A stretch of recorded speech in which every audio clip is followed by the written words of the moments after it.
चीन ने एक बार फिर बढ़ाई दुनिया की टेंशन। दुनिया को डरा रहा नया वायरस H9N2 वायरस से दुनिया में दहशत। बच्चों बुजुर्गों पर वायरस का ज्यादा प्रभाव।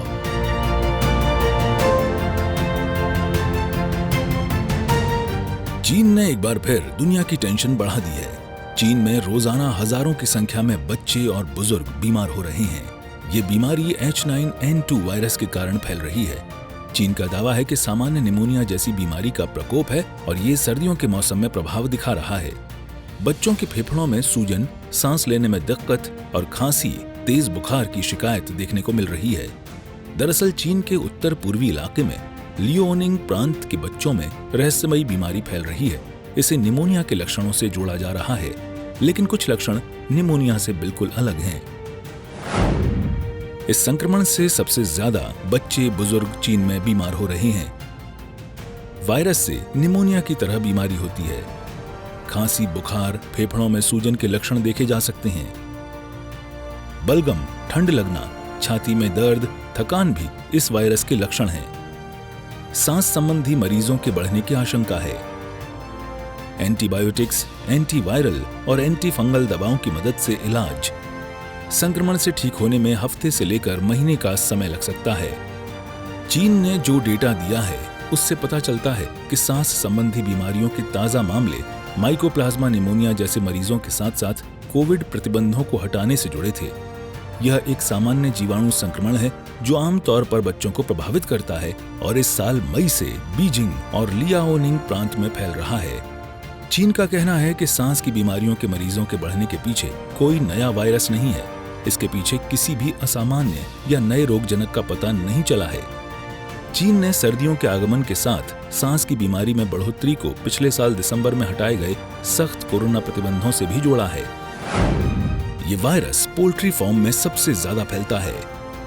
वायरस पानी और सतहों पर बना रहता है।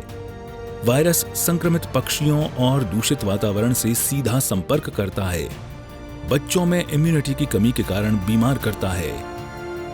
H9N2 वायरस को आमतौर पर बर्ड फ्लू के रूप में जाना जाता है। ये पक्षियों के माध्यम से फैलने वाली बीमारी है। बर्ड फ्लू या एवियन फ्लू ए टाइप का इन्फ्लुएंजा वायरस है। H9N2 इसी इन्फ्लुएंजा ए वायरस का सब टाइप है। इससे न सिर्फ पक्षी बल्कि इंसान भी संक्रमित हो सकते हैं। इसके कई सब वेरिएंट भी हैं। जानकारों के मुताबिक वर्तमान में उत्तरी चीन में बच्चों में सांस संबंधी बीमारी ने H9N2 इन्फ्लुएंजा वायरस की ओर ज्यादा ध्यान आकर्षित कराया है। पोल्ट्री फार्मों में जैव सुरक्षा उपायों को लागू करना जरूरी। H9N2 का पता लगाने के लिए नियमित निगरानी महत्वपूर्ण। पक्षियों के स्वास्थ्य की निगरानी बेहद जरूरी है। स्वच्छता को लेकर जागरूक रहने की जरूरत है। संक्रमित जानवरों के संपर्क में आने के बाद हाथों की सफाई जरूरी है। अपने कपड़े और सामान को कीटाणु रहित करना। पेरेंट्स अपने बच्चों की इम्यूनिटी का खास ख्याल रखें।